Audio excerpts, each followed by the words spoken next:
పార్లమెంటులో BC bill పెట్టి చట్టసభల్లో 50% రిజర్వేషన్లు కల్పించాలని జాతీయ బీసీ సంక్షేమం సంఘం అధ్యక్షుడు ఎంపీ ఆర్ కృష్ణయ్య డిమాండ్ చేశారు. పార్లమెంటులో బీసీ బిల్లుపై ఏపీ సీఎం చంద్రబాబు నాయుడు కేంద్రంపై ఒత్తిడి పెంచాలన్నారు. ఈ విషయంపై అఖిల పక్షాన్ని ఢిల్లీకి తీసుకువెళ్లాలని విజ్ఞప్తి చేశారు. ఈ మేరకు బషీరాబాద్ ప్రెస్ క్లబ్ లో ఏర్పాటు చేసిన ఆంధ్రప్రదేశ్ బీసీ సంక్షేమ సంఘం అధ్యక్షుడు వై నాగేశ్వరరావు ఇన్ఛార్జ్ నూకలమ్మ అధ్యక్షతన జరిగిన సమావేశంలో ఎంపీ ఆర్ కృష్ణయ్య మాట్లాడుతూ ఏపీ ముఖ్యమంత్రి నారా చంద్రబాబు నాయుడు బీసీల డిమాండ్ల సాధనకై ప్రధానమంత్రి మోదీని కలిసి చర్చలు జరపాలన్నారు. అఖిల పక్షాన్ని బీసీ నాయకులను ఢిల్లీకి తీసుకువెళ్లి కేంద్ర ప్రభుత్వంపై ఒత్తిడి తీసుకురావాలని కోరారు. ప్రత్యేకంగా కేంద్ర స్థాయి స్కాలర్షిప్లు, ఫీజు రియంబర్స్మెంట్, ఉపాధి రంగంలో శిక్షణ కార్యక్రమాలు ఏర్పాటు చేయాలన్నారు. బీసీ ఉద్యోగులకు ప్రమోషన్లలో రిజర్వేషన్లు కల్పించాలన్నారు.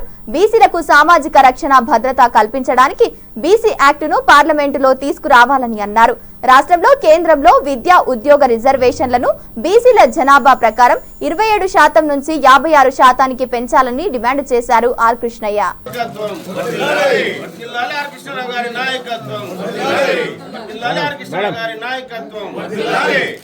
వర్ధిల్లాలి ఆర్ కృష్ణయ్య గారి నాయకత్వం, వర్ధిల్లాలి జాతీయ అధ్యక్షులు ఆర్ కృష్ణయ్య గారి నాయకత్వం, వర్ధిల్లాలి బీసీ టైగర్ ఆర్ కృష్ణయ్య గారి నాయకత్వం, వర్ధిల్లాలి జాతీయ బీసీ సంక్షేమ సంఘం,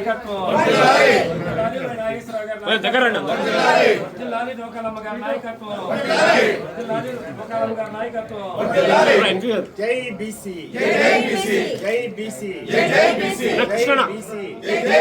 బీసీల ఐకమత్య, బీసీల ఐకమత్య, బీసీల గారి నాయకత్వం, బీసీ టైగర్ ఆర్ కృష్ణయ్య గారి నాయకత్వం.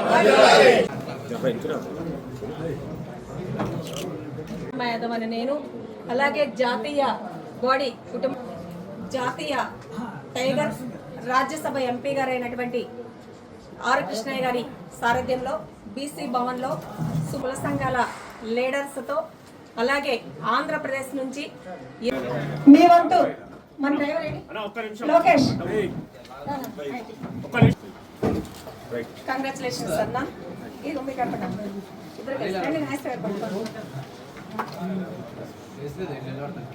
కంగ్రాచులేషన్స్ అమ్మా. నెట్టరేది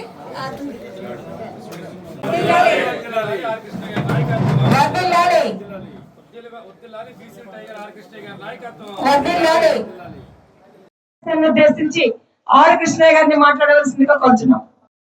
బీసీలకు రాజ్యాంగబద్ధమైన హక్కులు ఇవ్వాలి. ఈ రోజు తెలంగాణ లోపల లోకల్ బాడీ ఎలక్షన్ల మీద 42% మీద నానా రచ్చ జరుగుతుంది. ఎప్పుడో 76 ఏళ్ల కిందనే చట్టసభల్లో లోకల్ బాడీలో బీసీలకు రిజర్వేషన్ పెట్టాలి, పెట్టలేకపోయారు.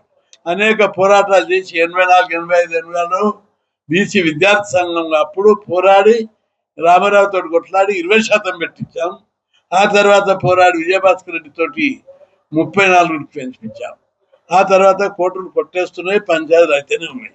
బీసీల రిజర్వేషన్ల కోసం రాజ్యాంగ సవరణ తరువాత 243D6లో ఆర్టికల్ ప్రకారం రాజ్యాంగబద్ధంగా రాష్ట్ర ప్రభుత్వం ఇచ్చేటటువంటి అధికారం ఉన్న అనేక సార్లు కోర్టులు జోక్యం చేసుకొని అనేక మంది బీసీ వ్యతిరేకులు కేసులు వేసి బీసీలతో జీవితాలతో చెలగాటమాడుతున్నారు.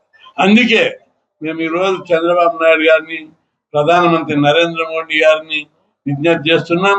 మాకు రాజ్యాంగబద్ధమైన హక్కులు, మేము భారత మాత బిడ్డలం, ముద్దు బిడ్డలం, చిన్న పిల్లలం, చిన్న కొడుకులం, చిన్న బిడ్డలం. మా వాట మాకు ఇవ్వాలి. భారతీయ సాంప్రదాయం ఏంటిది? ఒక తల్లిదండ్రుల గుడ్డలకు ఆడపిల్లలున్నా మగపిల్లలున్నా సమాన వాట ఇవ్వడం పద్ధతి. ఇక్కడ కూడా మా వాట రాలేదు. 76 ఏళ్ళకు కూడా మా వాట రాలేదు. బీసీలలో మేము కూడా విద్యావంతుల్లో ఉన్నాం, రాజకీయ చైతన్యం ఉంది. మా వాట మాకు కావాలని మేము కోరుకుంటున్నాం. మా వాట ఇవ్వడానికి ముఖ్యమంత్రి చంద్రబాబు నాయుడు గారు, పవన్ కళ్యాణ్ గారు, అదేవిధంగా మోడీ దగ్గరికి తీసుకెళ్లి చర్చలు జరిపి బీసీలకు రాజ్యాంగబద్ధమైనటువంటి హక్కులు ఇచ్చే విధంగా ఒకసారి రాజ్యాంగాన్ని 130 సార్లు సవరించారు. ఒక్కసారి బీసీల కోసం సవరించాలని దేశమంతా కోరుకుంటుంది. తెలంగాణ ఉద్యమం లోపల మీరు అందరు చూశారు, మొన్న జరిపిన 18న జరిపిన బంద్ తోటి ఒక ఊపి దేశానికి ఒక కురిపించాడు.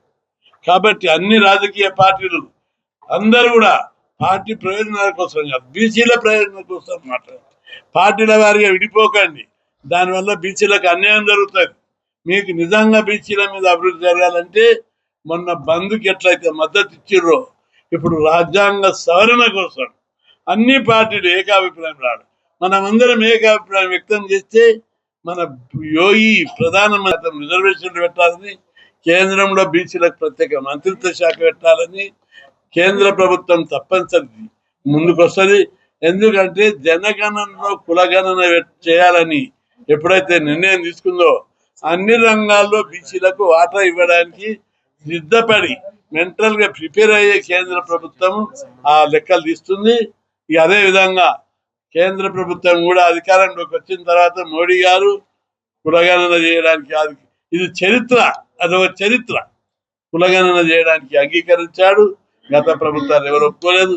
జాతీయ బీసీ కమిషన్ రాజ్యాంగ భద్రత ఇచ్చాడు. కేంద్రంలో కూడా ఏబిసిడి వర్గీకరణకు జస్టిస్ రోహిణి కమిషన్ నియమించారు. కార్పొరేషన్ ద్వారా స్వర్ణ కార్ అనే ఒక కొత్త ప్రోగ్రాం పెట్టి 1,80,000 కోట్ల రుణాలు, సబ్సిడీ రుణాలు ఇవ్వడానికి చర్యలు తీసుకుంటున్నాడు. ఇంకా అనేకం కేంద్రంలో మంత్రిత్వ శాఖ చేసే ప్రతిపాదనలు తీవ్రంగా పరిశీలిస్తున్నారు. ఈ అణచివేయబడ్డ దోపిడీ, పీడన, వివక్షతకు గురైనటువంటి ఈ కులాల అవమానాలకు గురైన ఈ కులాలకు న్యాయమైనటువంటి వాటా ఇవ్వడానికి అన్ని రాజకీయ పార్టీలు సిద్ధపడాలి. తెలంగాణ పార్టీలు కూడా సిద్ధపడాలి.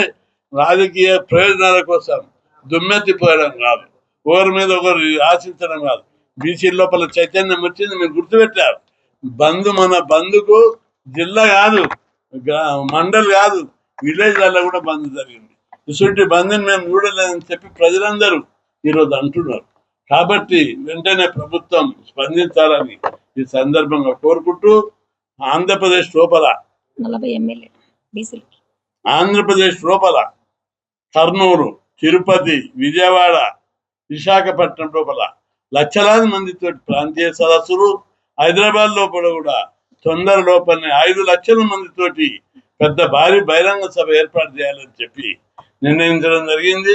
బీసీల హక్కుల కోసం పోరాడడానికి పార్టీలకు అతీతంగా, కులాలకు అతీతంగా ప్రతి ఒక్కరు కూడా బీసీలకు రాజ్యాంగబద్ధమైన అధికారాలు ఇవ్వాలి, హక్కులు కల్పించాలి. ఎన్ని రోజులు పిచ్చామనుకుంటారు. ప్రభుత్వం లోపల ముఖ్యమైన భూమిక పోషిస్తున్నటువంటి చంద్రబాబు కలిసి విజ్ఞప్తి చేసి బీసీ పెళ్లికై ఒత్తిడి తెద్దామని ఈ రోజు సమావేశంలో నిర్ణయించాం.